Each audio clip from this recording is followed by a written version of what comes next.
Assalamualaikum warahmatullahi wabarakatuh and a very good morning everybody. Welcome to another series of our online forum. And this time we have a very interesting topic maybe it sounds not so much of technical, but it's still related to the communication of how we actually communicate in our everyday life. So today we are fortunate to have a few or three very well-known panelists for our online forum today. And the topic that we'll be discussing is on insanity or necessity, the impact of virtual engagement. As everybody is aware, the COVID-19 pandemic affecting the whole world since December 2019 have forced many of us to change our lifestyles. The activities that we have been doing every day have changed. We have to adopt to what is called the new norm. So instead of face-to-face activities, the community must instead go for online options such as working from home or learning from home. Although online engagement has given opportunities for people to connect regardless of movement restrictions, has it changed people's life into more stressful compared to the pre-pandemic condition? So what kind of productivity change can be seen due to this online engagement? Do the employees or employers benefit from this online engagement? So wait until the end. So throughout this particular sessions today, we're going to go through some of these questions and see the opinions from some of the main players in our the particular area. So before I forgot, let me remind you that for today's session, we're going to share the attendance list later, so you can fill in your attendance for this session and get an e-certificate for attending our particular forum. And then if you need to ask any questions, you can either type in the chat box on Facebook, or you can also comment in our YouTube live. And we also have an extra bonus for today. We have free membership to give away for IEEE ComSoc and VTS membership for 2022 for 5 lucky attendees. So don't forget to fill up your attendance and we will select 5 lucky attendees to get this free membership for 2022. So without wasting any more time, let me start to introduce the panelists for today's forum. So our first panelist is Mr. Ashran Ghazi from Dattel, Asia. Hi, Ashran. Hai, Assalamualaikum. Waalaikumsalam. All right, so let me read a little bit of Ashran's background. Ashran is no stranger to the entrepreneurship and tech scene in Malaysia. He was the inside the New Entrepreneurs Foundation, My Harapan, and he was the ex-CEO of Magic as well. For those who have been dealing with Magic, probably you have seen Ashran a lot before. And he was instrumental in the national initiative to drive more tech-driven companies under Pemangkin Usahawan or PUSH. And then he currently sits on the advisory board of Global Innovation and Entrepreneurship Foundation, GIEF, and was previously on the board of SME Corp. So currently, he's the Chief Executive Officer of Dattel. Ashran helps brands fortify their brand positioning with a multifaceted view of consumer data powered by big data analytics with artificial intelligence and machine learning. So that's a little bit about Ashran. So I think it's a very colorful CV, colorful background of Mr. Ashran. Welcome, Mr. Ashran. Thank you. Our next speaker is Mr. M. Satya Riayatsyah Syafruddin. He's the Hello. Chief Executive Officer. Hi, Satya. Assalamualaikum. Good morning. Okay, he's the CEO of ACASIA Communications in Berhad. I will read a little bit about Mr. Satya. So Satya is an industry player who have spent approximately 20 years in the Malaysian telecommunication industry. Throughout his previous stint with Telecom Malaysia, he was entrusted with several successful turnaround of Telecom Malaysia's group of companies. He is currently the Chief Executive Officer or CEO of ACASIA Communications Sdn Bhd, where he is instrumental in leading various strategic planning and business development initiatives for the company, leveraging his wealth of experience and business development and risk management, change management, and innovative approach in doing business. Satya is committed to deliver his very best for the company's success. He holds a Bachelor of Engineering, Electrical and Electronics Engineering from Vanderbilt University, United States. All right, welcome, Mr. Satya. Thank you, sir. Thank you. All right. Our third speaker for today is Lieutenant Commander, Associate Professor Dr. Abu Yazid Abu Bakar, Royal Malaysian Navy, retired. Waalaikumsalam, Dr. Yazid. Right. He's currently an associate professor holding a doctorate degree and master's degree in counseling and guidance from Universiti Kebangsaan Malaysia, UKM, Bangi. He also possesses a bachelor degree in psychology from the University of Michigan, Ann Arbor, and a postgraduate certificate in gifted education from the University of New South Wales, UNSW, Sydney, Australia. He's a registered counsellor with the Lembaga Counsellor Malaysia, LKM, and is currently holding the appointment as president of Southeast Asia Mental Health and Counselling Association, SAMHCA. So he has vast working experience in financial institution. He has worked under the military organization. He was in the Malaysian Navy, Royal Malaysian Navy before. And then he is also educational setting for more than 20 years. He's actively involved in academic activities such as conducting research, writing and publishing, sharing expert views, and engaging with consultancy work locally as well as overseas. So welcome all three panels. Thank you for spending your time. I know all of you are very busy people, right? So we are very delighted to have all three of you with us today. So let's go, thank you. So let's go to our first question for Mr. Ashran, right? So our first question will go to Mr. Ashran. Yeah. So you have been involved a lot in digitalization as in Magic, and even right now when you're doing a lot in data analytics and also using artificial intelligence, as well as working very very closely with the small and medium enterprise, the SME.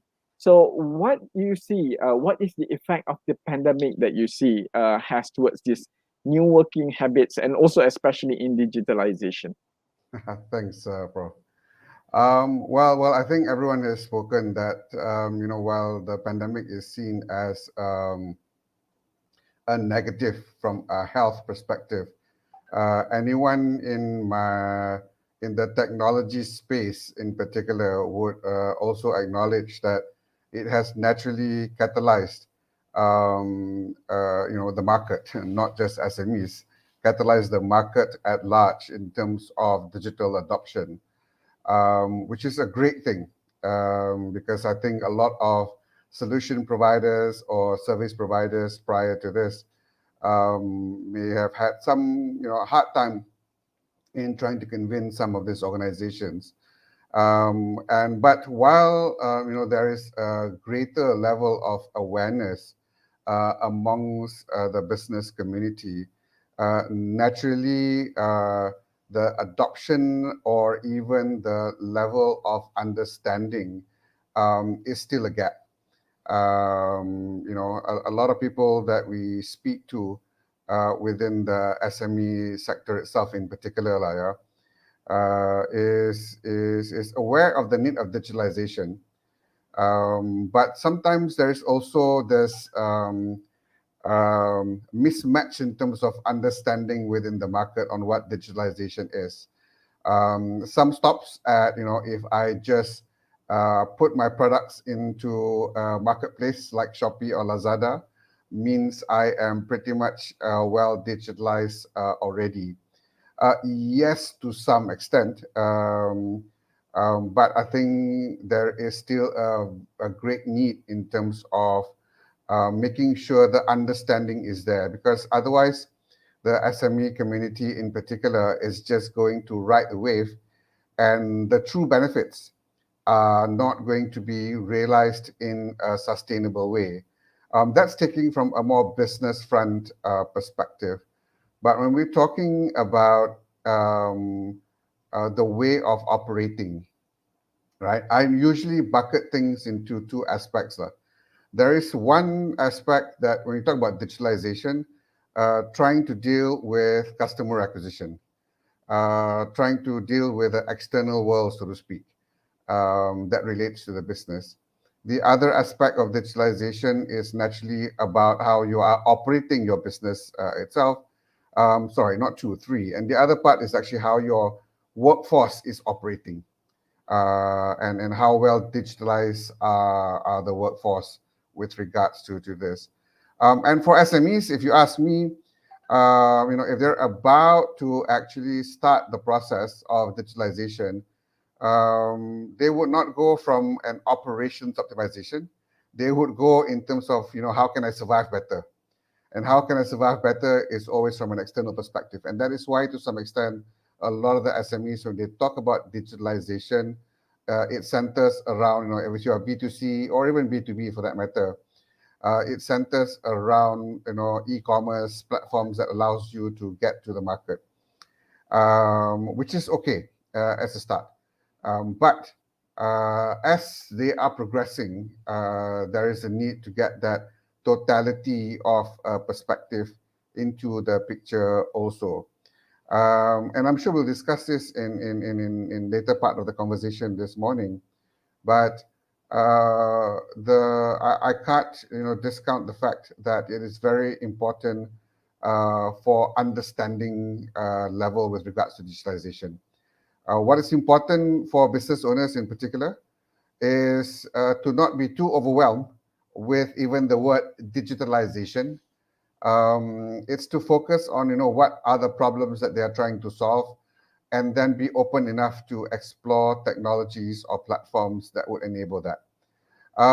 With regards to our key topic at hand today, if you're talking from an internal operations perspective, especially with the staff, it naturally also differs between companies, right? And as you alluded to earlier on, Prof, in terms of engagements, everyone going online and so forth, Is this going to sustain? Is it going to be a hybrid and so forth? I think it has definitely created a certain level of norm. But we are all creatures of social interaction. And as you can see, every time the government announce an opening up of the economy, everyone floods to go outside, and locations and venues and destinations are heavily populated.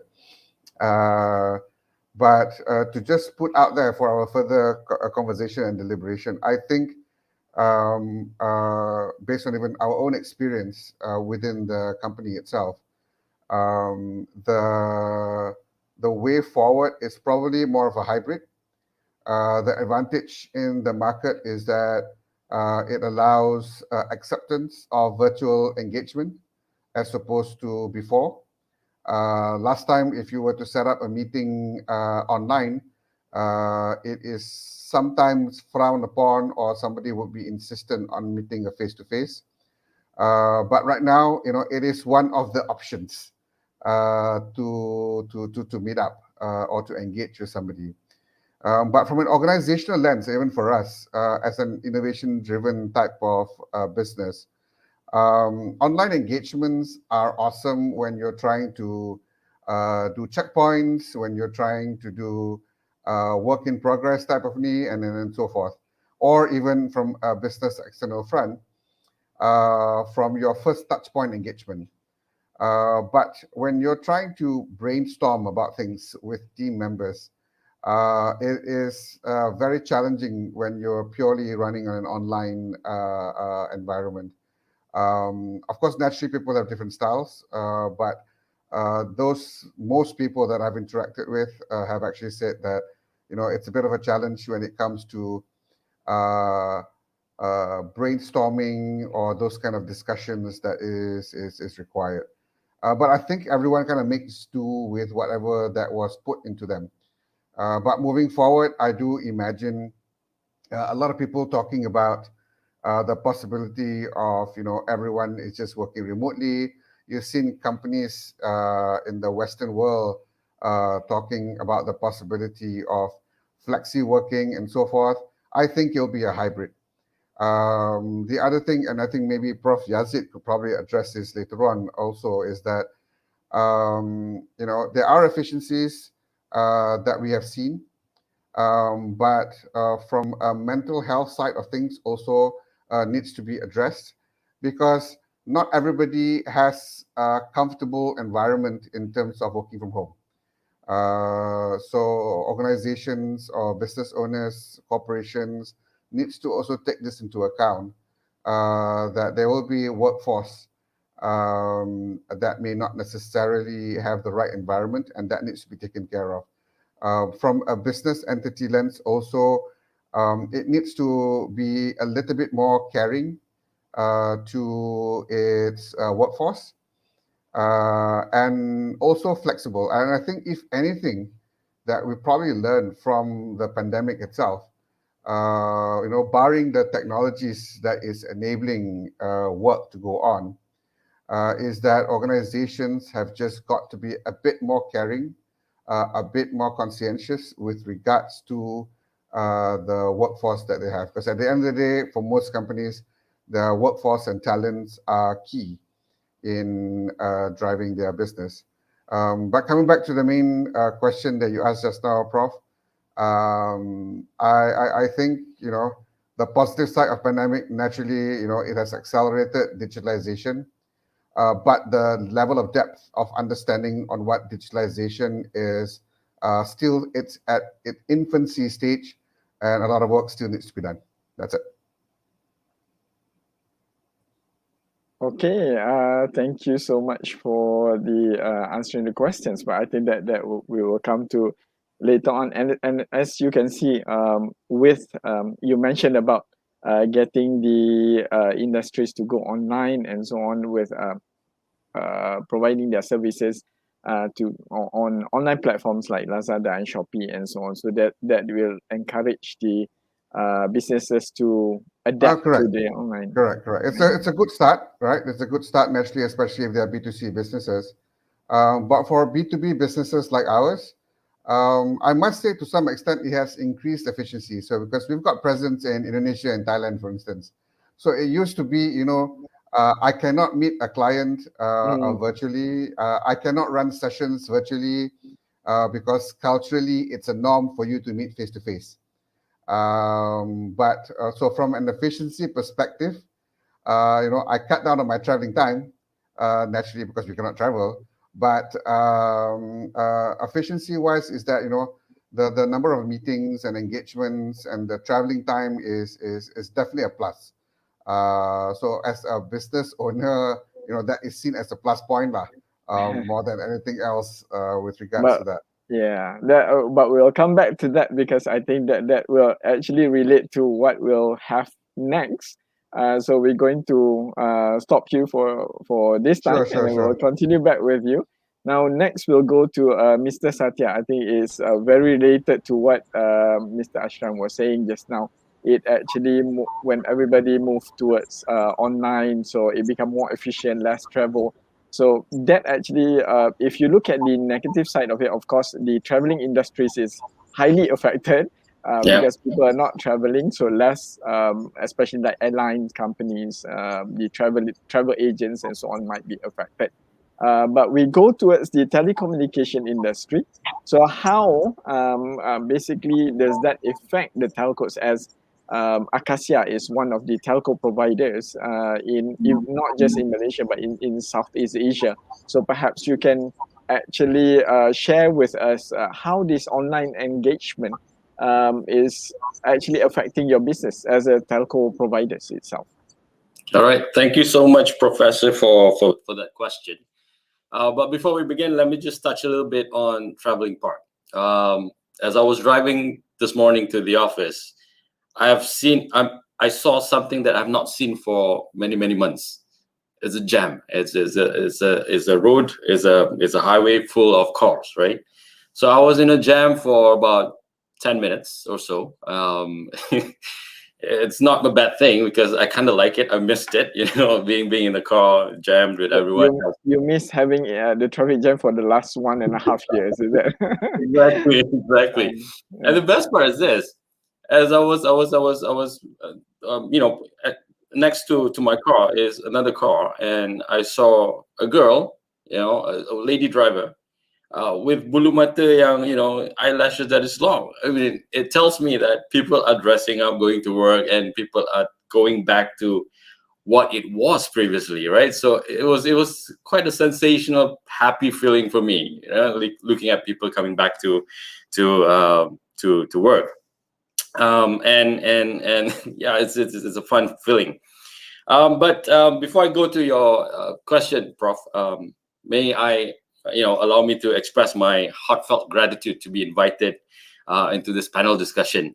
I am truly blessed because I feel like I am being among one of the greats. I mean, few of the great people in this nation. Yeah, we have Ashran, we have Professor Abu Yazid, and we have you, my old-time friend, in this panel discussion. So I'm truly grateful to be here. And this panel discussion, bukan kaleng-kaleng punya lineup. It's a great lineup that you have here. And being here, I think there's a lot that I could learn from you guys, a lot that I can learn from the panelists, and especially for those who tune up today, this morning, I hope you can learn something too from the panelists today. Yeah, so like COVID-19, online engagement is a storm by itself. Yeah, it's a storm that we are all in it, but we are all in it on a different boat. So when we're in a different boat, the challenges, the test, the benefits, everything is customized towards us alone. So it's different from one person. It's different from every other company. It's different from a whole lot of magnitude. Now, to answer your question, Prof, I would take it from two different angles, to a different perspective. One is this external, which is the business-wise, and the other one would be the internal, which is the company-wise. But before we go into that, allow me to actually give a little background of what ACASIA is, and what is this company that I'm leading. So I lead a uniquely ASEAN organization. Let me just pull out a slide if you don't mind. Yeah, hold on Sure. for a second. Go ahead. Yeah. Share screen. Yeah. Yep. So this is gonna be it. All right. Do you see this? Let me share. Hold on. This 7 leading, eh? Yep. Correct. Okay. So this is ACASIA. In general, this is who we are. ACASIA is a company that was established back in 1995, and today our company have shareholders that is coming out from 7 different companies, 7 different telcos out of ASEAN. We have Telekom Malaysia, we have Singtel, we have Indosat Radio from Indonesia, we have VNPT from Vietnam, and then we have National Telecom from Thailand, and then we have Nexus from Brunei, and we have PLDT from the Philippines. So each of the shareholders actually holds equal shareholdings into ACASIA. And that is why I couldn't say that ACASIA is a Malaysian company. I couldn't say that it's an Indonesian company. It is actually a uniquely ASEAN company because everybody holds the same share amount in ACASIA. We have yet to see investment coming in from Myanmar, Laos, and Cambodia. When that happens, everybody would hold 10% of ACASIA. So what we do in ACASIA is that we provide connectivity. Wait, my slide. Yeah. We provide connectivity services. That's our core business. And we also moved on to digital infrastructure as well. As what Ashran mentioned just now, a lot of people are going through digitalization. A lot of SMEs are going through digitalization. A lot of companies going into digitalization. And so are we. Yeah. But naturally, our core services would be connectivity services. And what do we provide? One of our key product would be ARC, which is ASEAN Regional Connectivity. We have POPs all around ASEAN, and we connect businesses. We connect businesses that ranges from within ASEAN itself, or even connecting from the world into ASEAN and ASEAN towards the world. We also provide managed internet services. So if you have requirement in terms of internet services to your branches, and you have multiple branches, you have maybe 20, maybe 100 branches, maybe 600 branches. So we provide those managed services, internet services to those companies. We also provide SD-WAN as a service, not as a box, but as a service. So it comes in bundle with the service that we provide. So in essence, we provide connectivity to businesses. Yeah, we are B2B business. Yeah, and in terms of digital infrastructure, we are also playing in the field of HCI, which is hyperconverged infrastructure, and this is needed today because people are moving into digitalization. That will require a lot of storage, a lot of computing power, and this is where we play with HCI. We are also providing VDI, which is virtual desktop infrastructure, when you can see that people are moving towards digitalization, people are working from home. So VDI could be a solution that could be addressing some of the issues that enterprises would have. We provide video telepresence solution, VC solution, and other ICT solutions as well. So in general, this is who we are. Yeah, in general, this is who we are. So let me just stop sharing it here.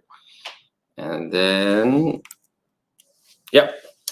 So pre-pandemic era, we used to travel from one place to another, one city to another for our board meetings.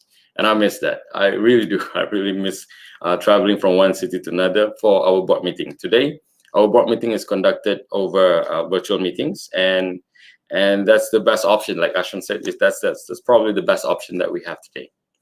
So how does that affect our business today? Yeah. Now, as a B2B telco, and people are moving to working from home, a lot of enterprises are reconsidering. A lot of enterprises are also feeling the pinch. And we are seeing this. We are seeing termination, sector termination, because we provide that network. And suddenly, because of working from home, they say, maybe it's time to cost save. Maybe it's time to not need a connectivity to the offices. We need connectivity to the house. Yeah. So we are seeing a lot of termination from the enterprise market, the business to business area. But for a telco that deals with consumer product like home broadband, we also see that surge in that kind of telco. There's a surge of demand. There's an upgrade that is required because everybody is working from home. There's the father, there's the menantu, there's this child who's doing PDPR at home. So they require more bandwidth, and upgrade is a necessity today. Yeah. So for a telco that provides connectivity to the home, the consumer products, yes, it's flourishing, it's doing well, it's doing great. But for businesses like us, we're feeling a little pinch here and there because people are closing shops, people are terminating their lines and whatnot. So that's quite a challenge in our business as usual, in our core business. But we're trying to do that with a different. We're trying to address that with a different angle altogether. And in terms of online engagement as well, for external sales perspective, we find it rather challenging. Ashran also mentioned it's quite challenging when it comes to brainstorming and whatnot, and especially for engaging new prospects. I think first and foremost, when it comes to prospects, you need to create that relationship before you can actually brainstorm into what you wanted to propose to that person, or you wanted to propose to that company. If doing checkpoints, it's easy using virtual engagement, but not on trying to ideate or trying to sell a concept to a person. Plus the fact that our company, is doing things or is providing services that is highly customized. And when I say highly customized, it requires a lot of discussion before any decision is being made. And that requires a lot of time, a lot of stamina. So it's quite challenging for us in terms of online engagement. So to be honest, I just wish that our services would be as good and as sellable as Khairul Aming Sambal Nyet. He's also from Bandi, so I just have to mention him. So letak je sambal nyet tu habis dalam masa 15 minit habis. Yang palsu pun run out. People will just buy it. But too bad that our services is not that kind of product, and we just have to work harder than before. We just have to persevere and be relentless in our pursuit for business. However, although we are feeling the pinch, there's always silver linings. There's always silver linings if you look hard for it. There's always opportunities in any difficulties. There's always good in anything that is bad. Yeah. So we felt like again, Ashran mentioned rightfully, people are moving to digitalization, and we see that as actually a rising need for online engagement and collaboration platforms, for cloud services, be it private, be it cloud, be it public cloud, or be it a hybrid cloud. And that is why we went into the business of digital infrastructure in 2020, and we are seeing the impact now, and we are seeing the plus point of going into digital infrastructure. So yes, we just have to look into that opportunity and pivot our business model according to the environment that we're in. Now, on the second perspective, which is the company-wise perspective, the impact of online engagement, for me, I feel it has changed our team dynamics.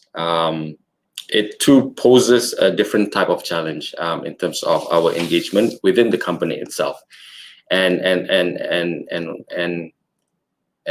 our greatest asset as a company is actually our people. So if the people are affected by online engagement, then the business is going to be affected as well.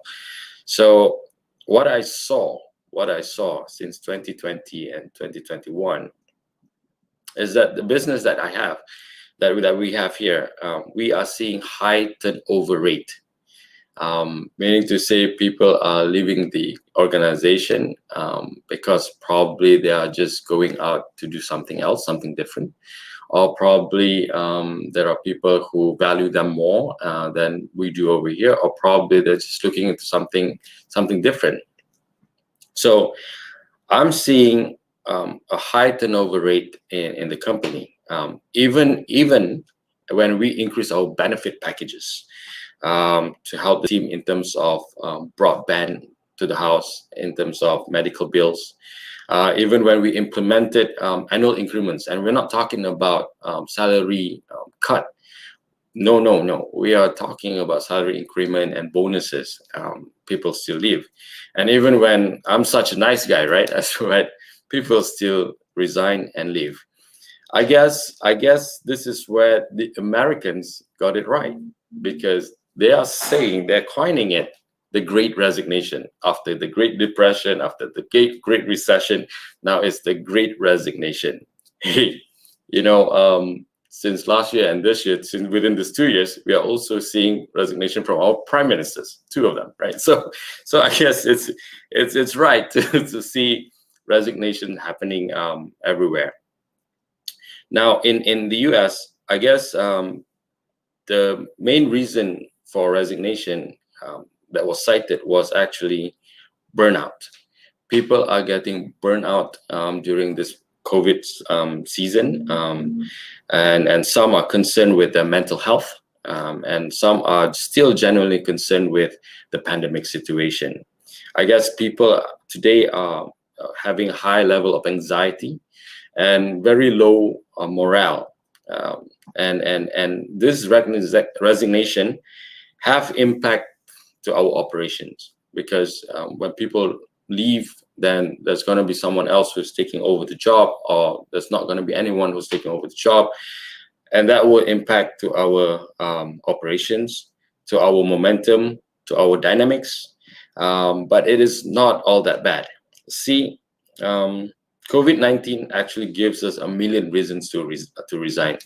But if it helps you to resign, I mean, if that resignation helps you to pursue your life purpose, then I, for one, will be really, really happy for you. Yeah. As for me, I still find my purpose here, where I'm sitting today. So what I also saw in today's world is that attending an interview is not as hard as it was previously when we were so much younger. When we were so much younger, we have to shine our shoes, we have to iron our pants. I iron my our shirts, our tie, make sure everything is crisp, make sure everything is sharp, because it's just giving you that extra boost in terms of confidence when you look sharp and you attend the interview physically. In today's environment, attending an interview is just a click away, and you probably don't need to look you just have to look presentable from the top up, right? Whatever happens down there, whether you're wearing sarong or not at all, it doesn't matter, because what matters most is the top part. Even if you have long hair, the barber is closed. Kedai Mohamad tutup, right? So it's not as difficult as it used to be, and you could probably line up 3 to 5 interviews within a day, one after another. So it's just you're just playing shotgun. Whatever kena, whatever benefits you. Yeah. So in the past, to line up 3 to 5 interviews within a year, it's an achievement already. right? It's not, but today, in a day, it's fine. But when I was younger, to line up 3 to 5 is already an achievement, and or something must be really, really wrong, right? So so I guess people are just burnt out. People are just burnt out, working from home, with this what do you call, virtual engagement. And I feel like that isolation, that loneliness, created from working from home, have deteriorated that emotional engagement, between employee and employer. It has deteriorated that esprit de corps. I think Professor Yazid will understand this esprit de corps, that you jump, I jump line. Yeah, because the attachment is no longer there among teammates. So if there is so little to look within, people will start to look outside. And impact from working from home is real, and it could be very well be counterproductive if it is not addressed properly. Later on, during the session, we'll try to share some of the things that we do here in the company to actually address this situation.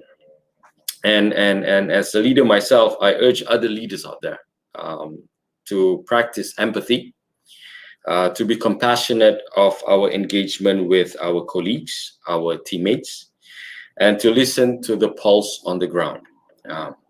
I know of an institution, a big institution in Malaysia, who made it a policy when it comes to virtual engagement, when it comes to virtual meetings, who made it a policy that, that's not going to be any virtual meetings that extend beyond 6 p.m. or that starts after 6 p.m. every day, and no meetings on Friday morning. They have to make it into a policy because it's real. It's getting serious, right? And when I asked the group CEO, when I had the opportunity to ask the group CEO, what was the trigger point for you to come up with this policy? And he said, it's us leaders to learn how to listen. We have to learn to listen to the pulse on the ground, ask around, listen to what people are feeling, have a little empathy, and then decide to change for the better. At the end of the day, to answer to your question, Prof, there are both positives and negatives towards virtual engagement, towards COVID-19, towards the whole situation that we feel here today. But we could not control what's happening, what the situation is, what's happening with the world today. However, we can control how we respond to it. Yeah, and I think if the notion is to change negative into positive, inshallah, things will be a lot better. Yeah. So with that, probably I answered my question to you.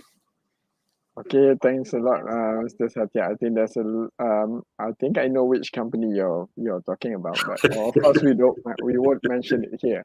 Right? There are so many new things that I learned also from you.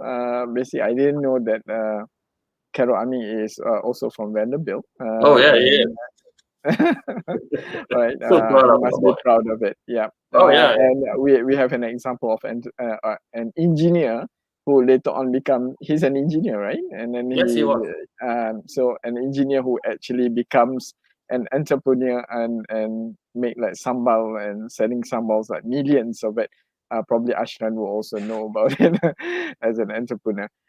Okay, thank you so much. But I think there's one keyword that you mentioned, which is really intriguing to know, which is burnout. So that is something that we have seen due to the working from home environment, the online engagement, the meeting, and that's why people are changing towards. Some companies are changing their policies and actually put up policies specifically to cater for this online engagement. So I think we will go towards the third panelist. I guess this is his area because we're going to talk more on in terms of the social impact itself, meaning for we have heard from the companies, we have heard from the CEO itself of the telco companies.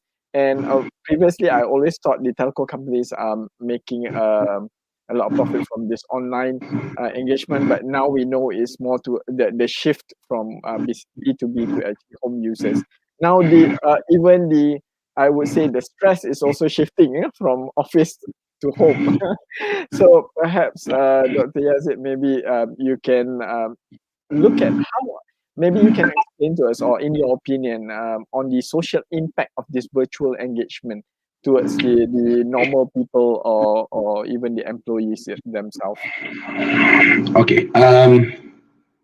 First and foremost, thank you for the question, Prof. Yusoff. Initially, when I was invited to join this forum, I kind of wondering how am I going to fit into the forum of engineers. So, however, after listening to particularly two of my fellow panelists today, the young and prominent CEOs, Mr. Ashran and Mr. Satya, I think the discussion is not that much technical. I think I try to fit in and answering the question thrown to me by Prof. Yusoff just now. However, as an educator, as a lecturer, for the past almost 2 years, I also so-called, if we want to call it, trapped into this virtual engagement. Yes, as educators for the past 2 years or so, we have been forced into virtual engagement in terms of getting into online process of teaching and learning. So because of that, I kind of cannot help myself from preparing sort of presentation to share with all of you today. Maybe Prof. Yusoff can help me with the sharing of the presentation. Before I go to try and answer the question just now, I would like to share with all of us one scenario.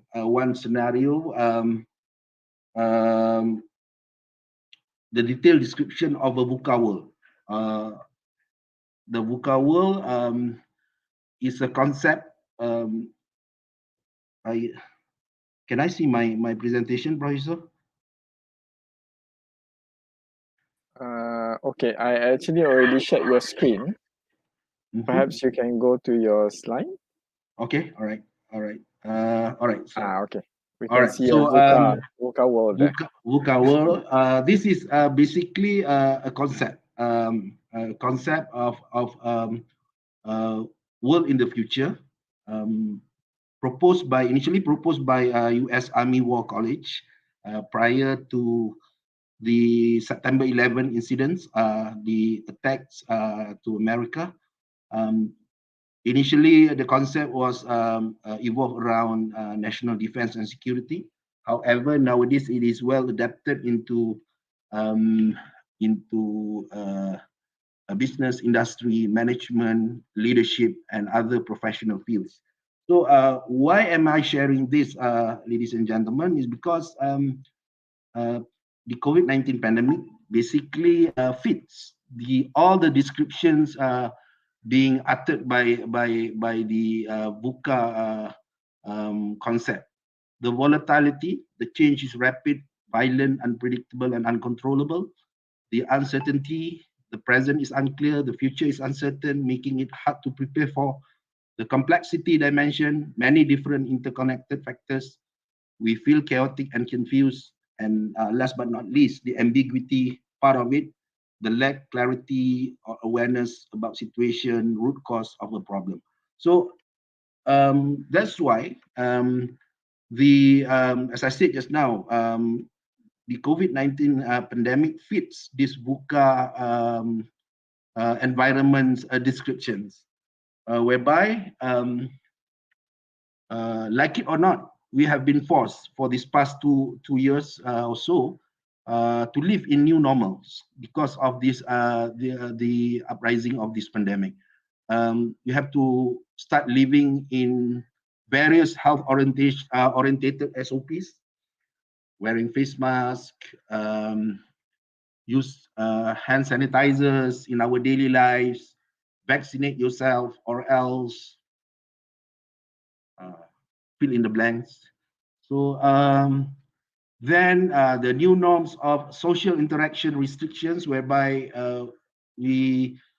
by now we got used to terms like movement control orders, social distancing, lockdown, so on and so forth. And last but not least, the one that is particularly related to our discussion this morning is virtual engagement. So virtual engagement, which comes with social, psychological, and emotional impacts. So that is basically the domains that I was told by Professor Yusoff that I have to cover this morning. Anyway, I would like to look and use most of my discussion, because I'm coming from education background. I would like to use the education as industry as for example during my discussion, because in comparison to my fellow panelists, Mr. Ashran and Mr. Satya, who have vast experiences in industries, in businesses, I'm not. I just have about plus minus two years of experience working in financial institution. Came back from Ann Arbor in 97 to 1999. Then I spent good 10 years of my my life after that in military organization, and for the past 13 years I've been in educational higher education setting basically. So that's why I cannot zoom or bring in industrial experiences so much in discussing our topic today. So basically there is always a two sides of a coin debate regarding whether the online or the virtual engagement really change education or not. So this is the forces of education in 21st century learning, so-called. So as I said just now, there are a community of educators or scholars who say that yes, the pandemic has bring a good opportunity to transform education into digital education in line with the digitalization era or the revolution industrial of 4.0 era, so on and so forth. And they said all these forces can be manipulated, can be modified to suit the digital education needs somehow or other. The other school of thoughts, however, referring to what has been projected by World Economic Forum in 2017. At that time, they said in 2020, they are going to be the transformation of skills for future job or future career, whereby most of the skills, as we can see in this slide, basically in terms of instilling it into individual are going to be more effective if it is done in a conventional face-to-face methodology or hands-on procedure, so on and so forth. So because of that, let's see what happened in 2020 and 2021. So as we can see from this projection by World Economic Forum, it is going to be in 2020. But what happened in 2020? We were struck by this novel coronavirus or COVID-19 outbreak, pandemic. Started from epidemic, goes to pandemic, and soon we are going to the third phase of endemic. So what happened in terms of education sector? It is really come to a halt. Basically, it is disrupted. It is almost come to a halt for several nations, including our country, Malaysia. So educational at all levels, basically the institutional the educational institution at all levels are forced to close down beginning March 2020, if I'm not mistaken, until today. It is not fully open due to all the restrictions, so on and so forth. So it is particularly disrupted from kindergarten up to tertiary education level. So because of that, the way of educational delivering has been transformed into online. The term used PDPR, pendidikan pengajaran dalam pengajaran dari rumah dan sebagainya. So at school levels, university level, and also in other educational institutions. But the big question is whether the whole process of engaging online procedure is effectively enough to bring back our students on track. Like it or not, the 2020 and 2021 cohorts of students have been identified or classified as lost generation. Even World Federation like UNICEF also has declared this 2020 and 2021 population of students as lost generation, meaning to say somehow or rather their learning process has been disrupted in between the pandemic situation because of the closing down of the institutions.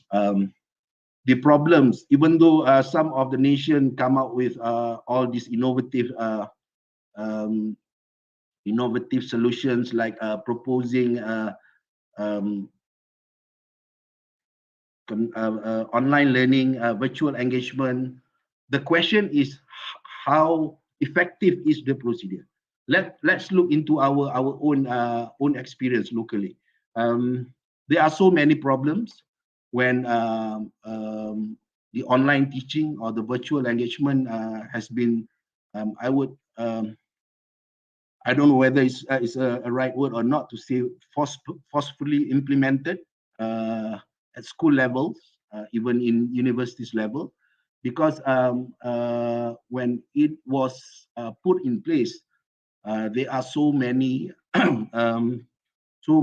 problems or so many things have not been streamlined. So the problem occurs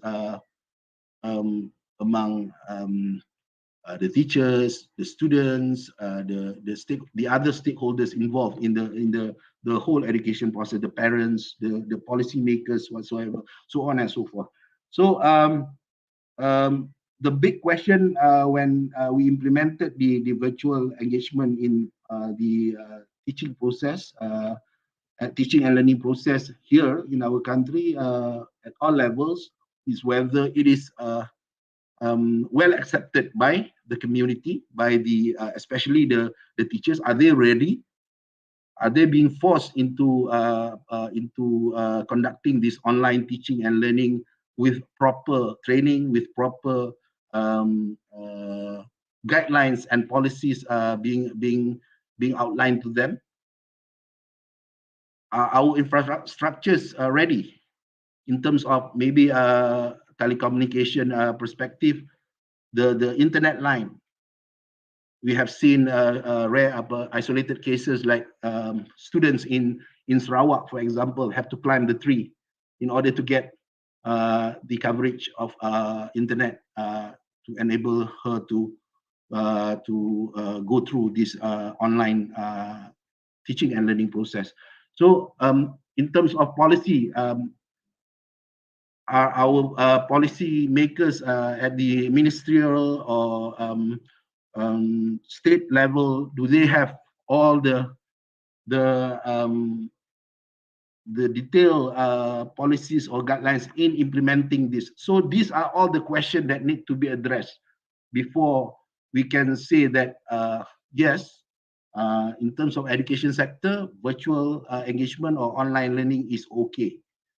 Because they are so, if there is, if it is okay and there is no problem, why the policy of student coming back to school or coming back to universities are basically implemented back and forth. So because of that, for this round of discussion, I will stop there. Without answering that question directly. So the impact for the first part, I will answer the impact of COVID-19 and also virtual engagement in education sector is basically quite clear. The general answer to it, yes, it is impacted education sector greatly.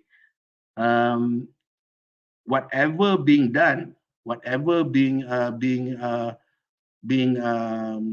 in trial and error kind of solution to try to cope with it is still, to me, is still in question. So I tend to agree with Ashran just now, Mr. Ashran just now. Maybe in terms of delivering educational materials, the hybrid procedure is much more reasonable to be considered, because like I said just now, in terms of our readiness, our materials, our resources, the teachers, the pupils, the support staffs, so whether they are ready or not, the policy, the guidelines, are they already being finalized or not? So there are a lot of trial and error for this past 2 years. I think so. That's why I said the education sector is somehow, rather we can say, is greatly affected by the virtual engagement so-called policy that kalau nak kata bahasa kasarnya mungkin masih separuh masak lah, separuh matang. If not, it is not going to be, the school is going to be open again, and the universities are basically accepting the student again for the conventional approach of face-to-face teaching. So maybe at this point of time, there is, as I said just now, they are the supporters of ideas for digital education, and they are so-called people who against it. But to take much more consider something in between, I think hybrid approach is something that we might consider doing maybe for 1 or 2 years post-pandemic, because we cannot still cannot go fully online in education sector. We still need the conventional face-to-face work to instill what we've seen in this slide that I just showed you. I would like to take one specific example from tertiary education or higher education sector. The main agenda of the ministry lately is talking about graduate employability, the GE, for example. And in terms of career and employability learning goals, there are basically 3 main goals, as I showed on the screen. Let's see the first one. Supporting effective functioning of education system, including student engagement and attainment. So during this pandemic era, for example, the industrial training of the student are greatly impacted because even though some institutions try to take initiative to do it online, but majority don't buy the idea of having online industrial training, because the purpose of doing industrial training is basically to place the students to get them engaged with industrial physically. So that's why not all higher institutions are going for industrial online industrial training, for example. Even though the idea is there, and some institutions are there to try it, but the effectiveness is still in question, basically. The second one, in CEL goals, improving efficiency transition to and within the labor market. As we know by now that what is happening in the labor market, as Mr. Satya said just now, there are a lot of retrenchment, there are a lot of VSS exercises. So as for now, for the second year, I'm sure no institution dare to claim that they are improving efficiency transition to and within the labor market as for now, because the pandemic is just about, we can call it to finish, because it is projected that by end of this month we are going into endemic phase. So let's not talk about the second goal, whether it is achievable or not just yet.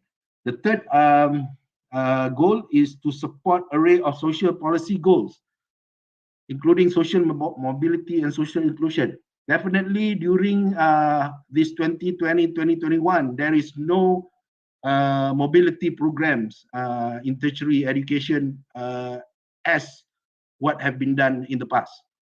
There are, again, as I said, maybe the supporters of the digital education supporters. There are institutions who is introducing the online mobility program. But again, for the past, we have physical mobility program, inbound, outbound, so on and so forth.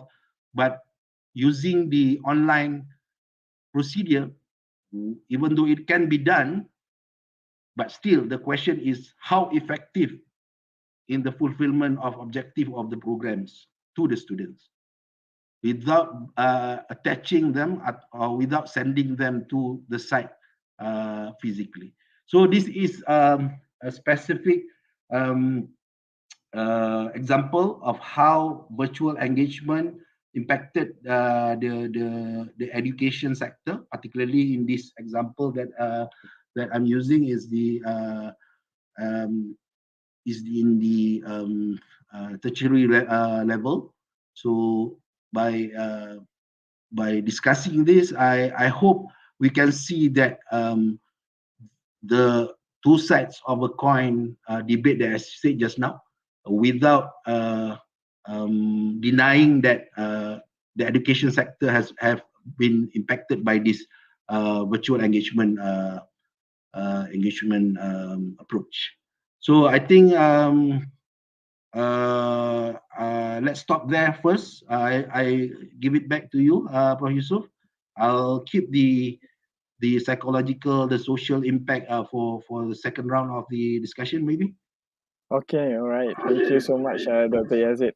I think one of the things that we'll notice that you mentioned about educational is that we are not ready. There are things that was done abruptly because we are not expecting the pandemic as well. It's all out of the blue, and everything everybody was taken as a shock because it happened so fast, and people have to adapt very fast and so on. So that's why the transition from the traditional educations to the online educations, when some of it may not be ready, and some may be ready, so there are a lot of hiccups here and there, and there are a lot of things that still can be improved.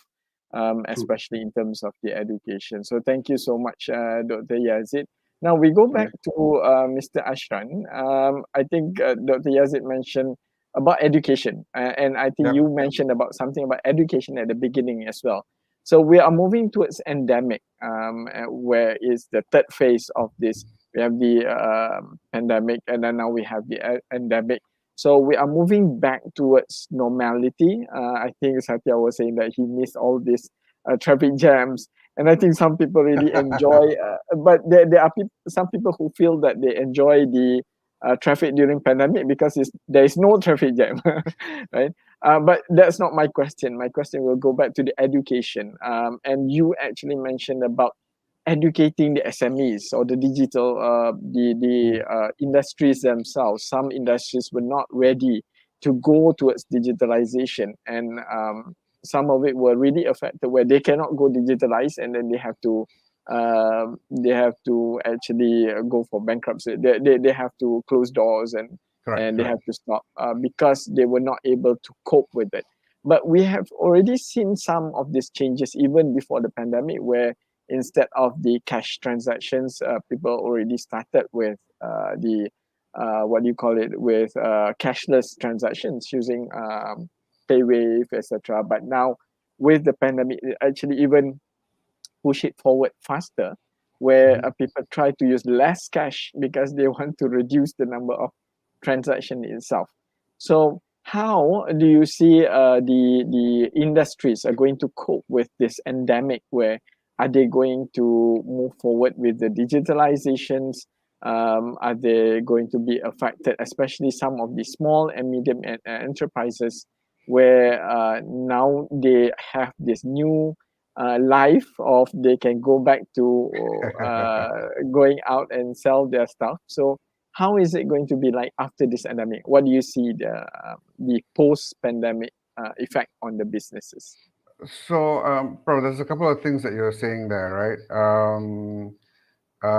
Naturally, businesses like the airline or hospitality and tourism industry is a little bit unique on its own, lah. You can't argue, go on a virtual holiday and just stay in your house, and then so that's a separate story entirely. But I think to the businesses in large out there, it is going to be what makes most business sense at the end of the day.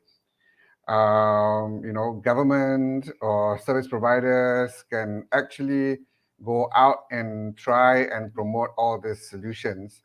But whether the solutions create that positive business impact or not to the businesses is what really going to matter at the end of the day.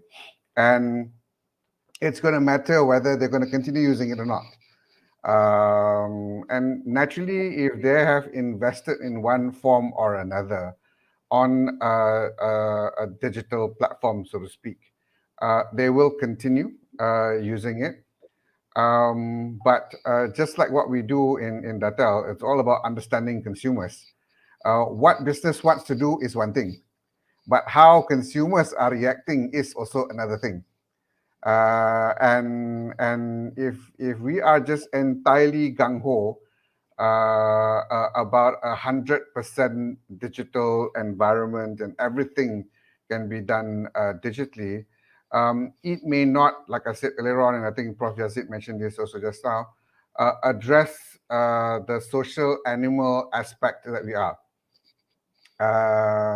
So in a nutshell, if as we move into the endemic phase, if the uptake of people using digital channels or digital tools was high from the consumer front, we expect that to normalize. So if I were to have a little bar chart running, right, pre-COVID on a digital consumption side of things, let's say hypothetically it's at 30%. It may have gone up to say 50% during the pandemic. But as we move forward, I suspect it will go down to somewhere in between. People are exposed, they will use. Some will naturally continue to use from a very pure digital perspective. But just as we've been talking on things,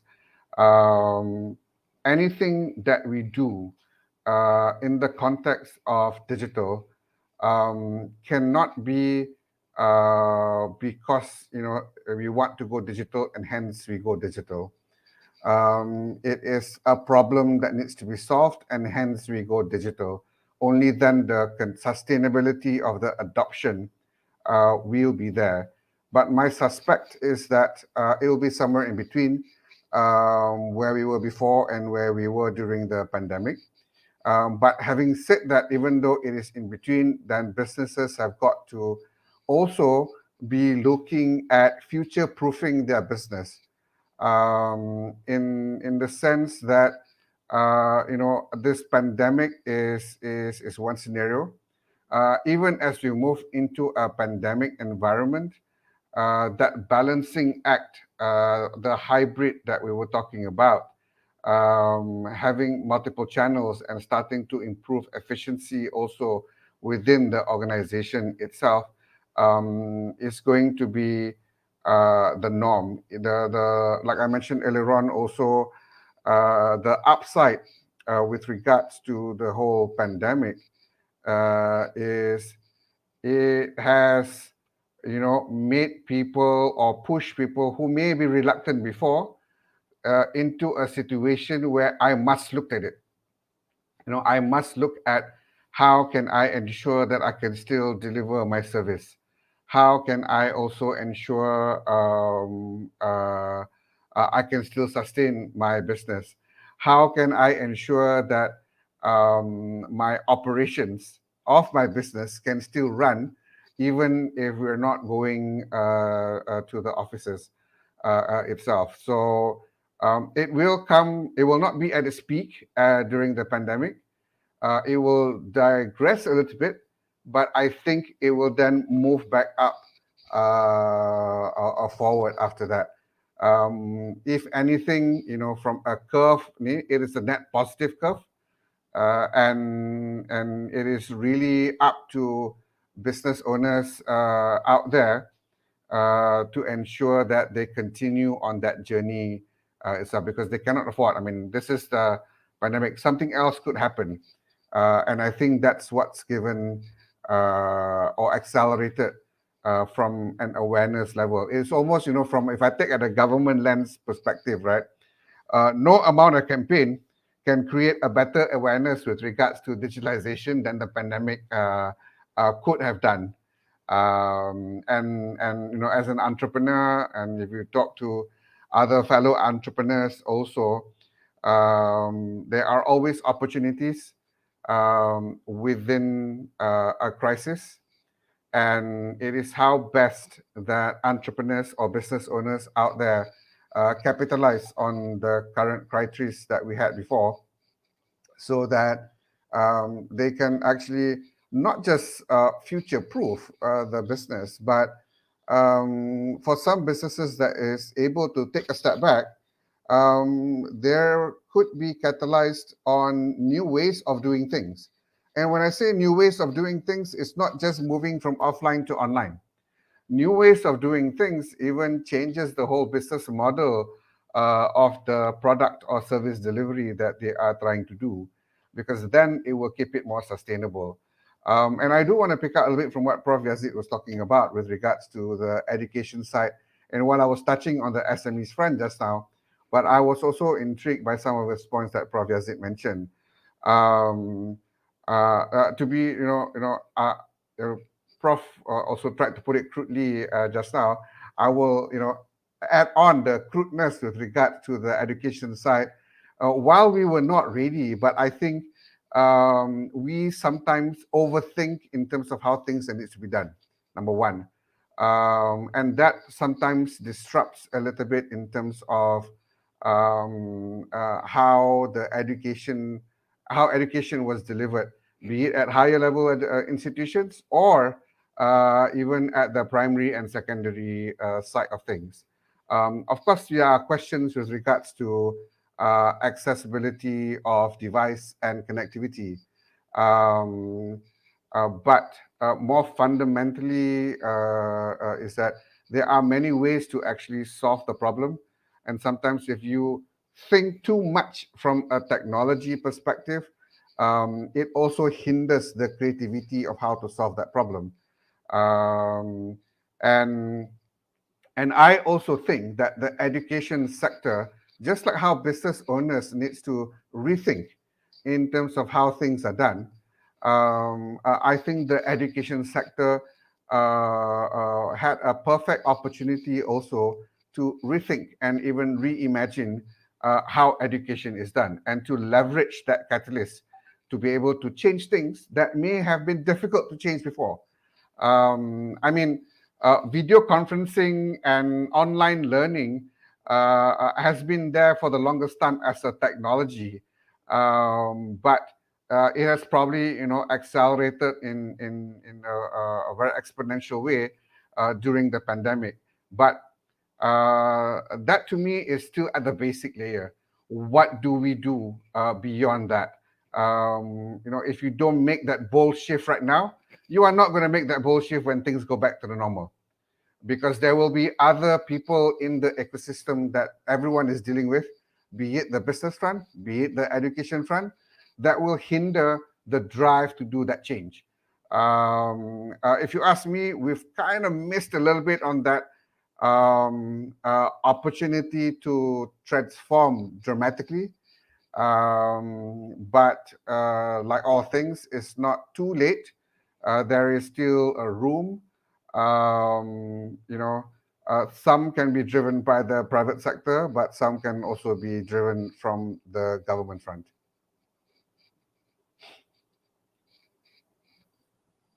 Okay, thank you so much, Mr. Ashran. I think we've been talking about the engagement itself. That means it can be done at both sides. That means from the industries and also from the government side, some of the push that will come in. And perhaps we can go for the industry sides, for the company sides, for example. And I think the engagement that we're talking about is not only engaging how the business is doing, but also among the staff. I think Mr. Satya has mentioned about the engagement within the staff. Like, for example, if people already used to working from home for the past like 1.5 years, and suddenly you're pushing everybody back to the office, so it's a drastic change also. Well, I'm not sure about you guys, but the team at Dattel was super excited when we said that we're opening up. Okay. So there are people who are excited to go back to the office. And they can't wait to get back into the office. But for us right now, we're also trying to test things out, right? So we're not going full on. It's 2 days in a week that people go into the office. And if that works out well, then we may just continue as such. That 2 days is where brainstormings can happen, engagements can happen. And like Satya is saying, you need that bond from peers and also institution, right? And from top down and also from the sides. Well, yeah. Well, when I say institution, it's just the company mantra as a whole. When the peers comes together, right, then the bond is slightly tighter. And I'm sure you've seen this also, Satya, right? I've seen on the roadsides during lunchtime, people going out in groups for lunch already. Right? And that shows, I mean, well, it's not work directly related. It's that balance in life, I guess, that is possibly required. And I indicated earlier on also, while it can possibly work, there's work from home before, but we were also on a canvas of because we cannot do anything else, right? There is that very strong barrier that you cannot do anything else, and you got to just do what you got to do. But when that barrier is out, there are so many other factors that needs to be taken into account. And Prof Yazid mentioned just now, even from a mental health perspective, For those that are slightly more privileged, it may not be a problem, but the larger volume may not be as privileged. So the mental health issues is actually more prevalent than what we might want to acknowledge or realize to some extent. Okay, all right. Yes, Satya. Okay, perhaps perhaps we can hear from Satya, Mr. Satya, on what kind of engagement that they do for their companies. I think he was mentioning that in the first round that there are some activities that they have in their companies that were how to cope with this online, especially when we're talking about burnout. So we're talking about the stressfulness of working at home. So perhaps you can share with us, how do you do it with your staff? Sure, and this is where things get a little fun. Yeah, we're blessed with certain technologies that's available today, and we just have to have the courage, the boldness to actually experiment with few things, because nobody actually understand how things are going to go. Like Professor mentioned just now, it's an uncertain world. It's VUCA, right?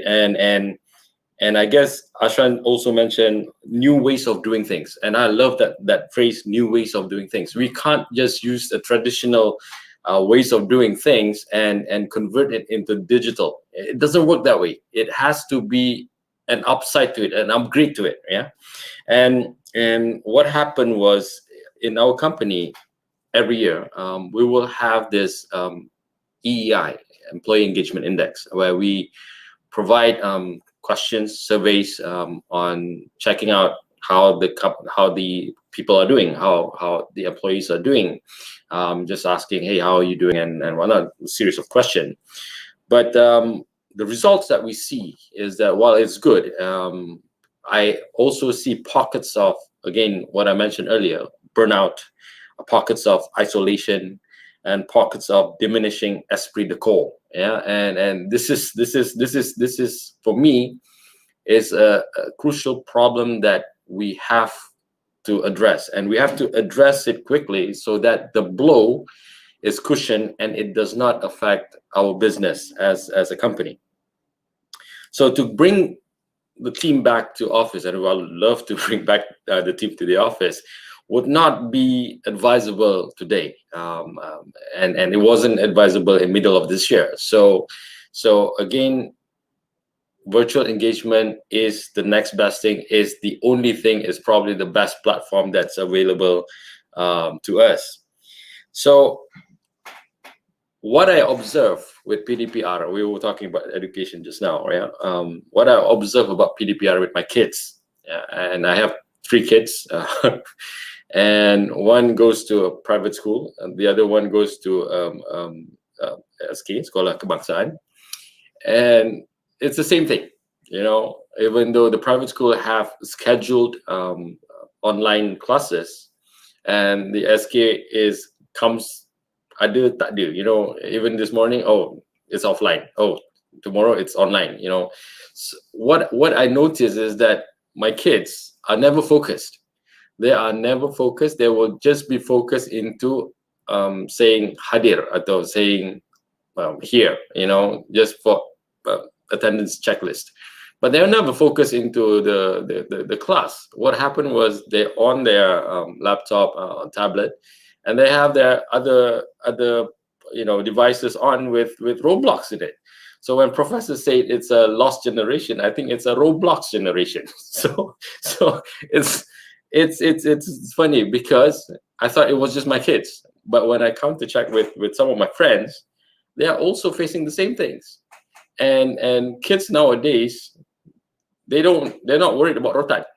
When we were so much younger, when we were kids, we were worried about rotan, right? But not today. Today, you just don't know what to do, right?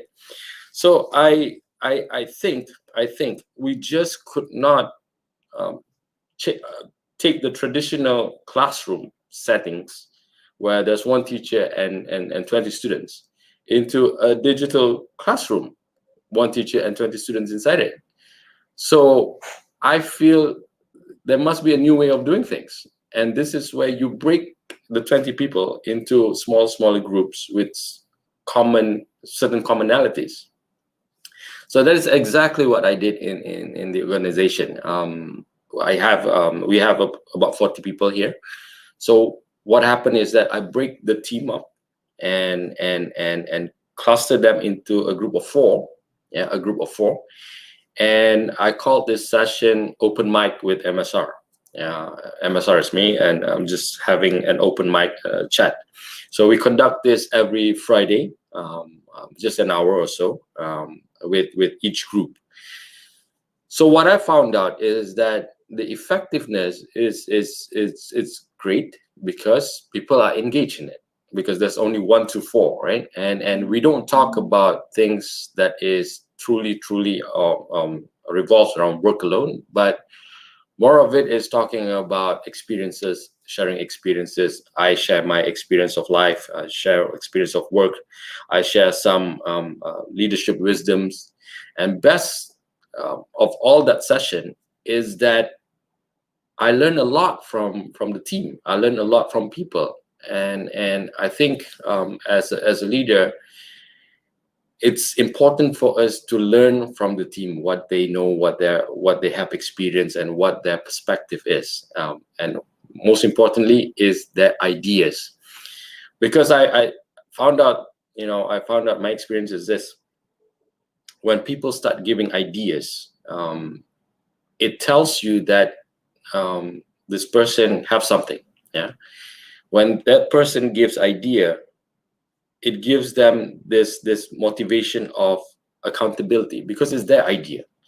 When it becomes their idea, they have to be accountable to it, and they have to see through it. Yeah. So never dismiss an idea. So during that session, open mic session, we have ideas coming out from the team. Some are quickly implemented in the company. Some are into consideration, but none of those ideas are being dismissed. I appreciate those ideas, and I really implore people out there who's listening to this, do this. Have that session, open mic session with your team, small group, not a town hall, a small group, and talk about things, talk about ideas. And I found that the statistical feedback, because every open mic session that we do, we ask for feedback. I found that what came back to me is that 80% of the team felt more engaged. So it's an uplift, yeah. And then 97% found the key takeaways from that session is valuable. And the key takeaways is not coming from me alone, but coming from the team itself, right? And 100% saw the benefits from the session. And I think this is a real good thing to have in terms of engagement with the people. So we started to do more. We started to experiment more things. Okay, we had that open mic. What else can we do? So what happened next was we used that month of August, because it's a Merdeka month, to have a company-wide Merdeka month celebration. We call it Bulan Ini Dalam Sejarah. So we pick a day and gather everyone, and we have certain trivia. And we use online platforms for people to answer those trivias, and we give out certain vouchers for people who answer it correctly. But to top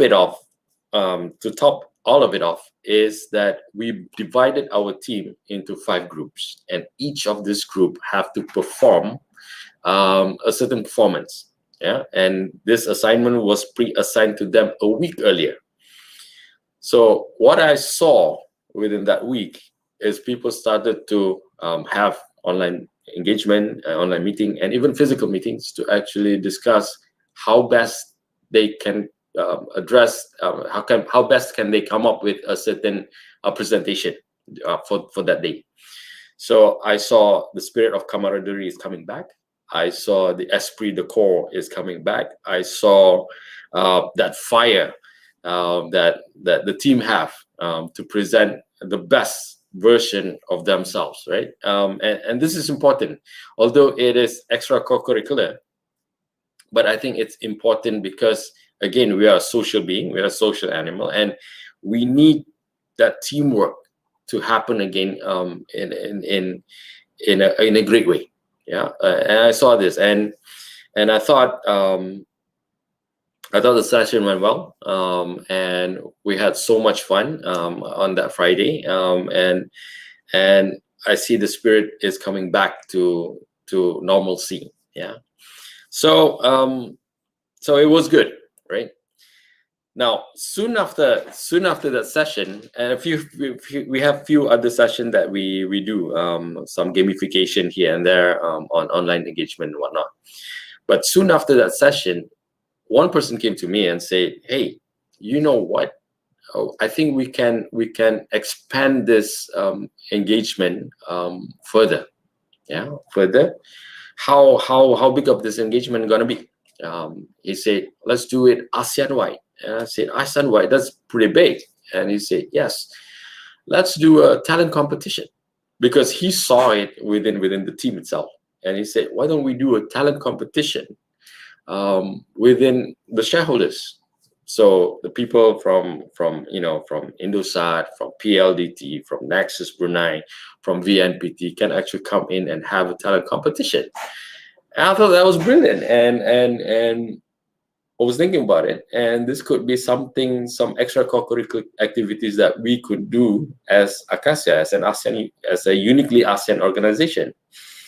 So we said, well, before we go to that phase, why don't we do it internally? Just not internally like ACASIA, but gather around with other groups of companies. So we are working with 3 other group of companies. And then we are working with one legendary musician. And then we are working with one vocal coach to assemble sort of like a talent singing competition that is done online. And we could probably do online voting as well throughout this session. And this is going to be in December. And inshallah, I think it's going to be a successful event. But at the end of the day, online engagement, while it is plagued with certain paradigm or certain paradigm in terms of burnout, mental exhaustion and whatnot, virtual engagement can also be fun, only if we look into changing that negative to positive again. So for us, I feel the future of virtual engagement in the future, it would be a hybrid, like what Ashran mentioned, what Professor mentioned. It would be a hybrid. We need to balance it out. We are a social being.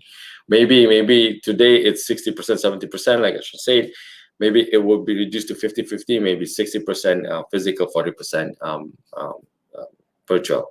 If we have virtual engagement on 100% basis, I think Jamiroquai had it right, which is virtual insanity, and we just don't want that. So my hope is that as we move towards the endemic phase, and that we are ready to face new realities, we could do as much as physical engagement as much as we do virtual engagement. And both engagements have pros and cons to it. What matters most is how we make full use of these platforms and these digital technologies to engage, to progress, and to build this nation together as one. With that, I think that's the end of my answer. Okay, thank you. So it's more about hybrid as well. And Yes, sir. I think I'm quite interested in when you look at the point of view where instead of looking at the negativity, the burnout, the stressfulness, and so on, you actually make it fun. Try to engage into some more fun activities and so on. So it's you're taking that psychosocial, emotional impact of some sort.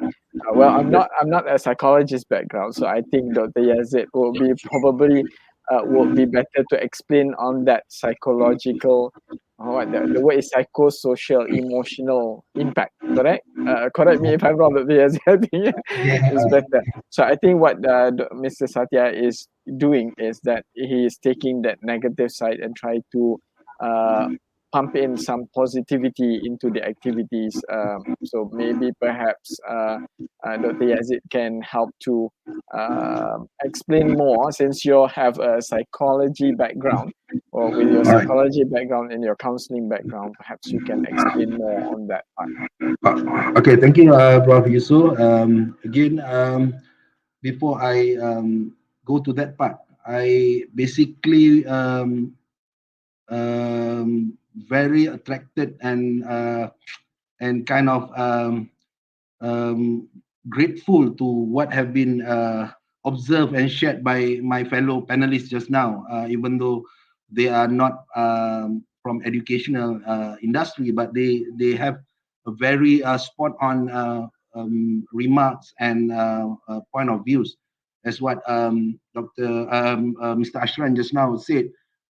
Yes, I am not for the time being. I'm not against the online engagement in terms of educational sector. As I said just now, it's been almost 2 years. I also trapped in this situation, but also I'm not also a strong supporter for at this point of time. So I agree with Mr. Ashran point of view just now. It is. It is a good time to start exploring or get innovative in our teaching and learning process using the online platform. However, the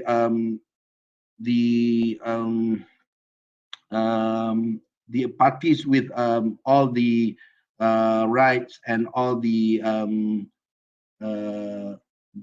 power entrusted in them have to look into all specific matters in terms of preparing the resources, streamlining or outlining the policy and guidelines, so that the initiative is not like doing in a rushing way of doing it or implementing it, so that the people who are burdened with all these responsibilities are not being victimized.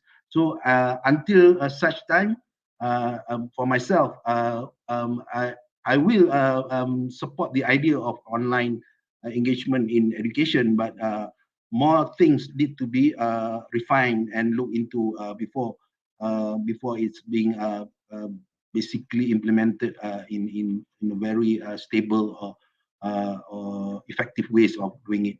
So thank you for good observation just now, Mr. Ashran. And again, what Mr. Satya is basically sharing just now. I also delighted to see how he observed the problem of PDPR with his kids, not only Mr. Satya's kids. I also observe it around with my own kids.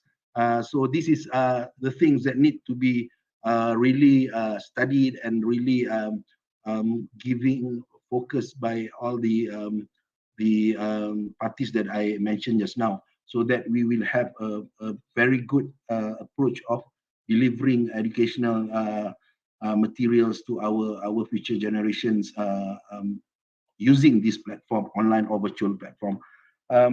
One more thing I would like to comment is that what Mr. Satya is basically doing in his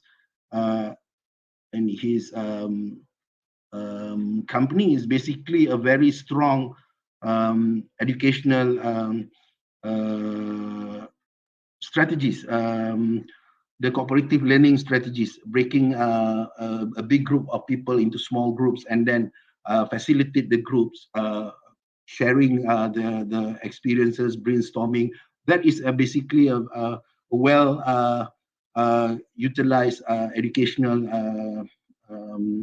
cooperative learning strategy. So well done for what Mr. Satya has been doing. Hopefully, other companies will also engage into all this alternative in order to help the employees. So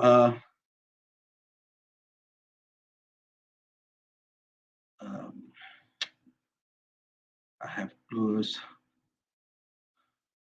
Am I still sharing my ni, Prof. Yusoff? Or I think you're no this longer is the sharing it. problem? No, no longer sharing This it. is the That's problem of online learning, basically. online engagement. I suddenly That's okay. unintentionally. I think we don't have that slides. No, You don't have it now? no I don't. There is All no right. sharing. So Okay, unless you I want to have share to. again. All right. I'll try to share it again.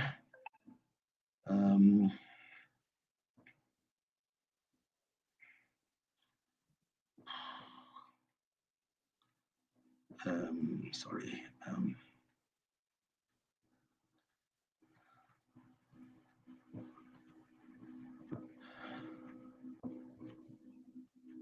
Okay, it's there. Is there? Hold on. Yep. Okay. All right. Okay. Thank you. So this is the demonstration of what is the one kind of problems in online learning. So sorry for that. Okay. All right. Back to the main question. For my second round of discussion, Prof. Yusoff just now asked me to touch on the psychosocial and emotional impact of the virtual engagement. So, ladies and gentlemen, fellow panelists, to start off, let we see about holistic concept of wellness.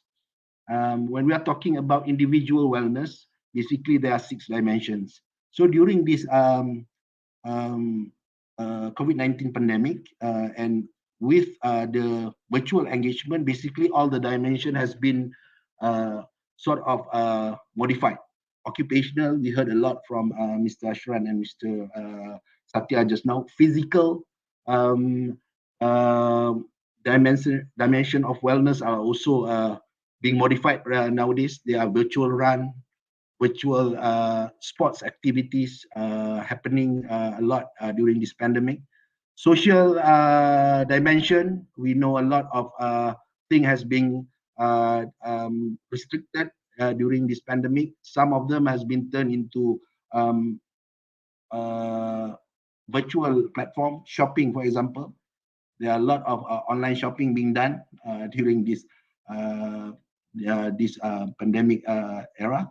Intellectual, this is partially being discussed in our educational part just now, not only by me, also by our fellow, by the other 2 fellow panelists just now.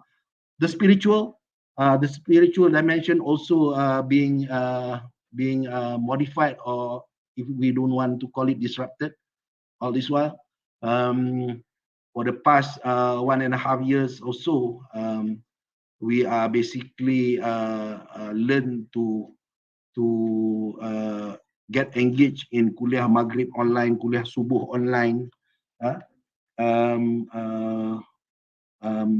Yasin recital Friday night online. So everything has been modified into virtual engagement. Emotional, yes, emotional things are also basically being impacted. So what I want to share with you, with all the audiences, before I go into the impacts, are that talking about holistic wellness of an individual, if the whole 6 dimensions are not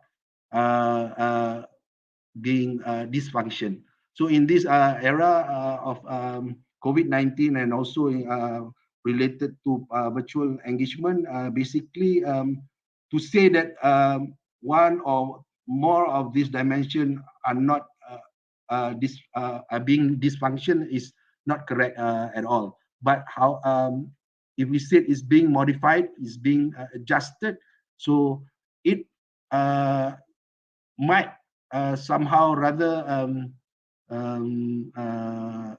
leave an impact on our lives. Let's see some data from our local mental health and psychosocial support system services. For the past 2 years, 3 critical psychological well-being and mental health issues happening in Malaysia. The first one is psychosocial emotional issues, stress, emotional pressures, financial distress. All these are grouped into psychosocial emotional issues, and it being top of the chart. The second one is psychiatric in nature's issues, more on mental health issues, mental disorders, anxiety, depression. But the most striking one is suicidal ideation and suicidal tendency. The statistics shown that until from January until July this year, it has the suicide, the actual suicide cases reported has reached 638 cases for 7 months, and it will surpass the whole year statistic for 2020, which is 631, and 2019, 609. So until July, we already surpassed the whole year statistic for 2020 and 2019, 638, and I believe until December the number will keep increasing. So that's why we need to really understand this in terms of when we want to look into the impact of what happening in terms of virtual engagement, for example. The third one is domestic household violences. A recent study shown that well-being factors in the practice of remote working. I heard this from what I've been shared by Mr. Ashran and Mr. Satya just now. Remote working, or the term that more familiar to us is WFH, work from home. This recent study said that there are two factors. And indirectly, I think Mr. Satya touched a lot on this just now by saying about the losing of esprit de corps, which is in military terms, it means semangat setikawan. We can also say sense of belonging to the organization. So workplace relationship, one factor that need to be acknowledged and considered by all the players in the industries, or even people who are responsible to reduce the impact of this pandemic, of this virtual engagement during pandemic, especially to professional helpers like counselors, psychiatrists, psychologists, social workers, for example. You need to know that the main factor that to be looked into is the workplace relationships. So the absence of face-to-face communicative elements, the lack of physical interactions, all are contributing factors to the downturn or the of workplace relationship, as what being mentioned by Mr. Satya just now. The second factors is physical and mental health.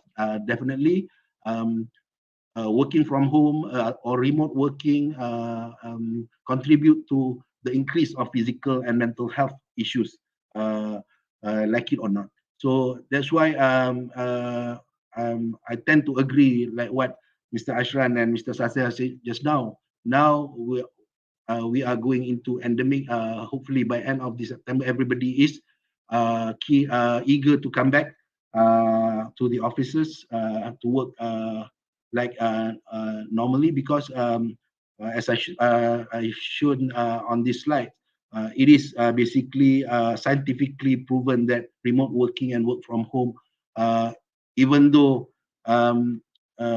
have its positive side, but in the same time also contributing to the negative sides of the psychological well-being and also mental health status of the individual. So guys, I'm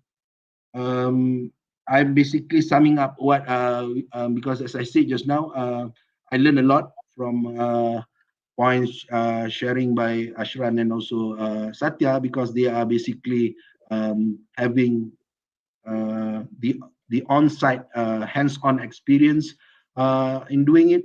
But I'm basically coming with all the facts and statistic comes from research to confirm what have been shared by them. So of course, we heard again and again from Ashran and Satya just now, but let me confirm it with finding from studies. The effects of virtual engagement on psychological well-being during COVID-19 pandemic. The local studies find out that the first effect or psychosocial and emotional effect is work and life stress. During this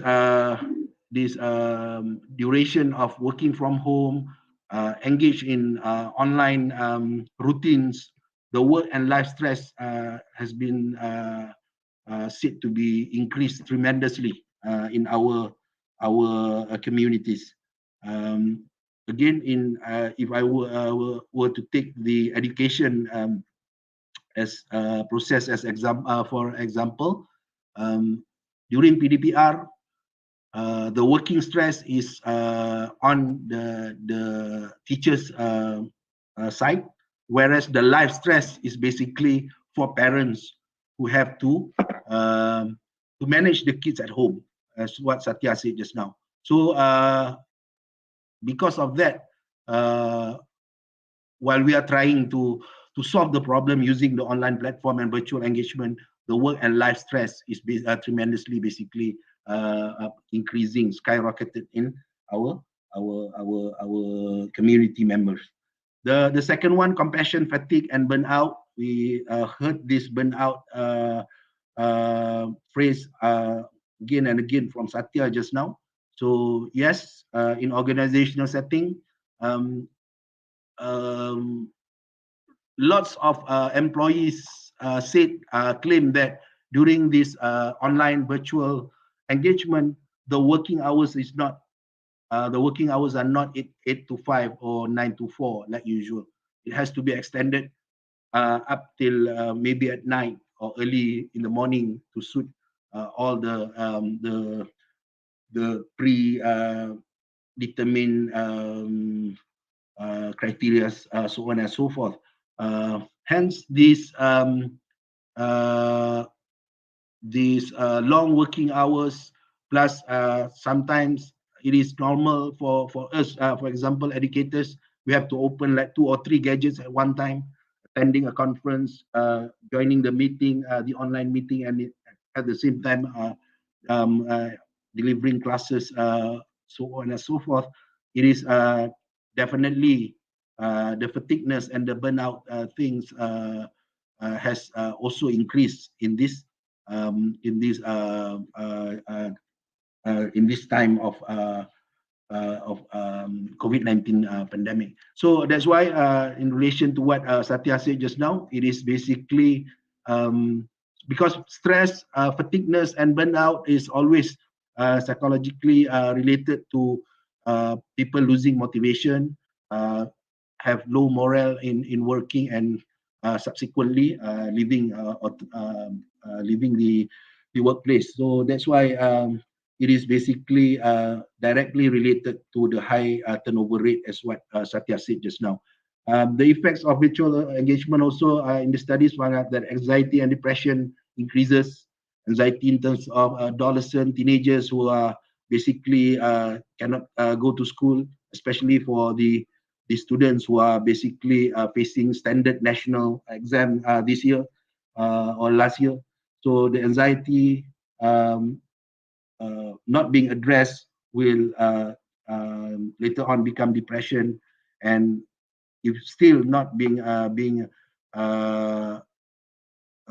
attend to, maybe becomes a leading factor to suicidal tendency, and committed suicide at the end of the day. Social and emotional withdrawal, we heard again.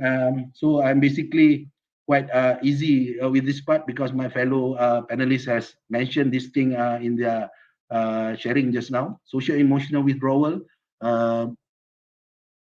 is another psychosocial and emotional impact due to, again, restrictions of going for your normal social activities. Even though now we are going into endemic, still there are SOPs need to be abide to. So a lot of this thing affected um, people or individuals in our community differently.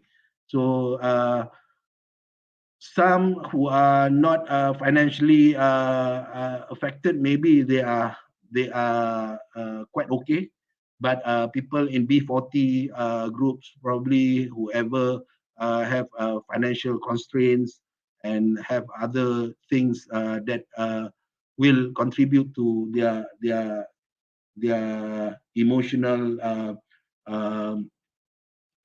problems and issues, challenges, what so on and so forth, will be more affected in this area. I believe again to basically sum up my sharing, similar to what have been done by my fellow panelists just now. Again, virtual engagement that we are facing today is directly resulted from the COVID-19 pandemic. So because of that, we have to accept it. We have no point or no ways of detaching ourselves from the whole scenario, because it affected the whole nation, it affected the whole industry, the whole sectors.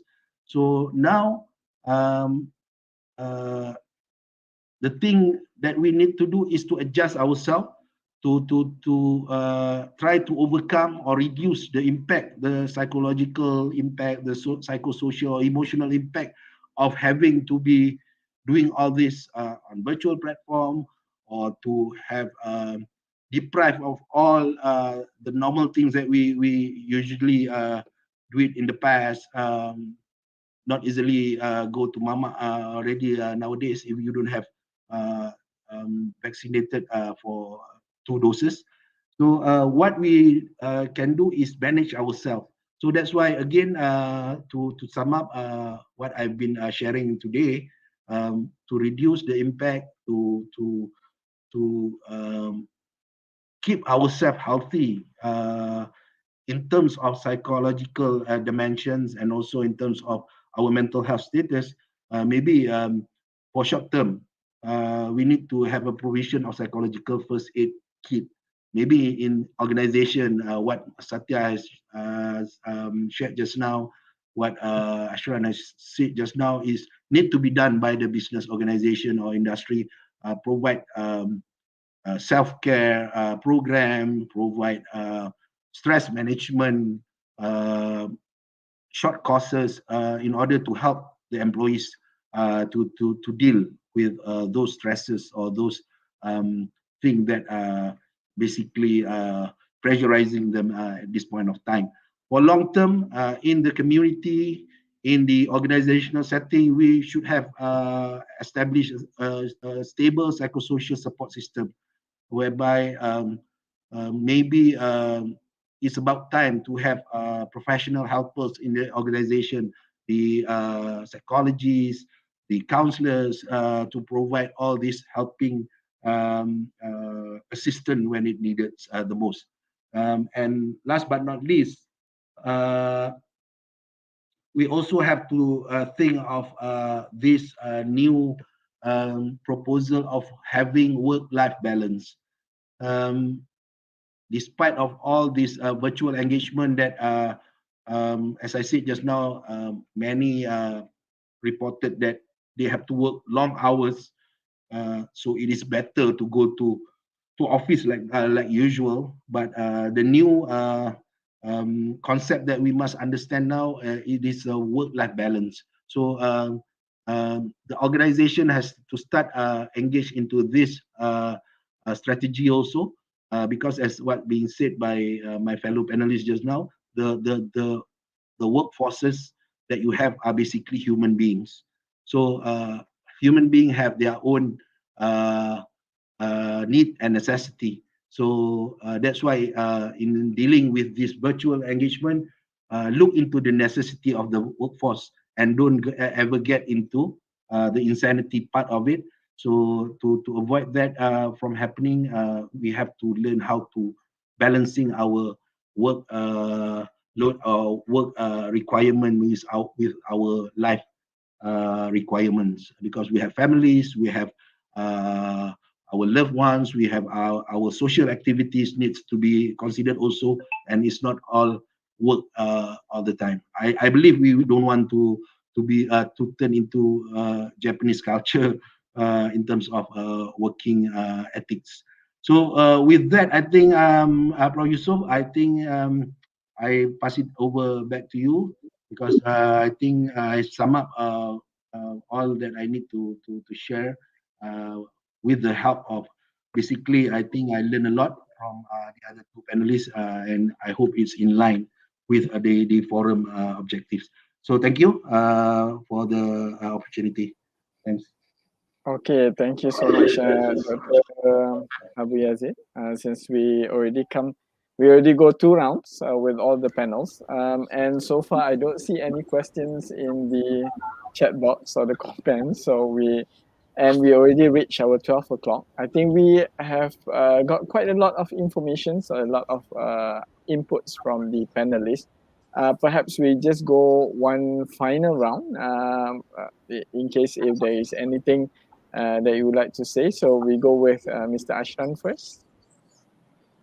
Any final words or any final things to say? Share?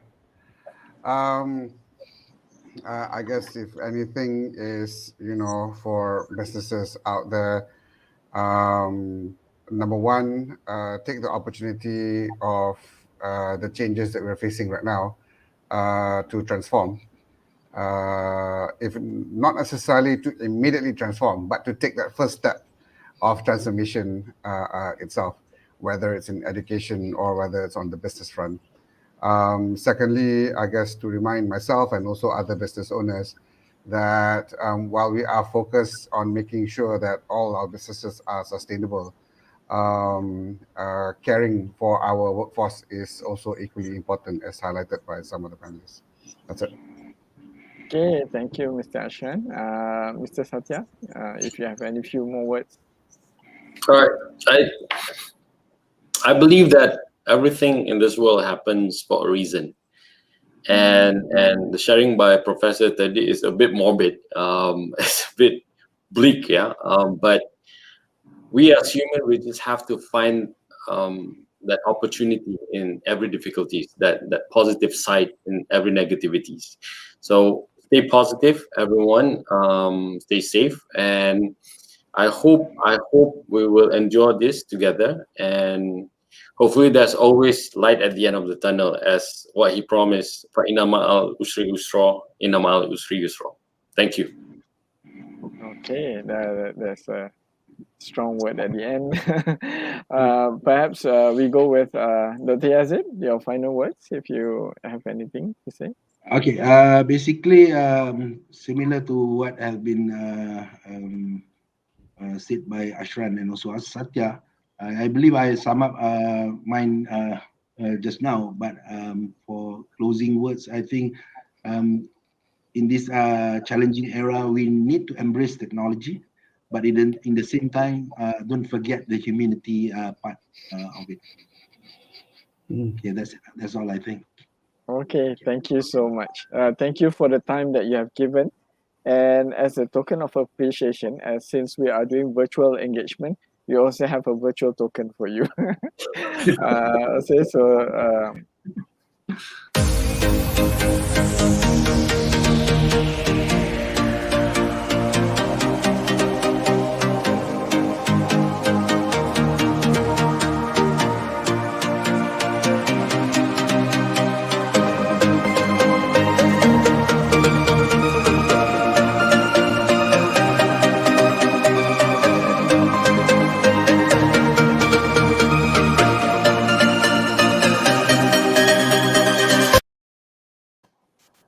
Thank you. It's a virtual token given to you. Hopefully, when the pandemic is over, and then where there is time, perhaps we can go for a cup of coffee, or something, and then we have a longer discussions. That we would like to also thank all the audiences. I think we have seen some of the great audiences. Some of Dr. Yazid's friends are watching. Adib, Adlin, and also Azizo. I think that they are also watching. Thank you for watching.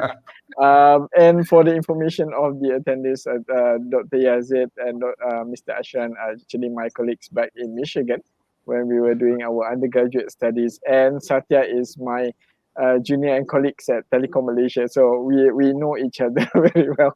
So thank you so much for your time. I think all of you have given a very great input. We hope that the audience also have gained something from our talk today, and it's definitely a very important topic to touch on, especially during this current time. So thank you, everyone. Have a good day ahead, and Thank you, hopefully Ashran. we'll see Thank each you, other Satya. again in the future. Assalamualaikum. Right? Thank you. Bye. Assalamualaikum. Okay, for Have a you. good day. Assalamualaikum.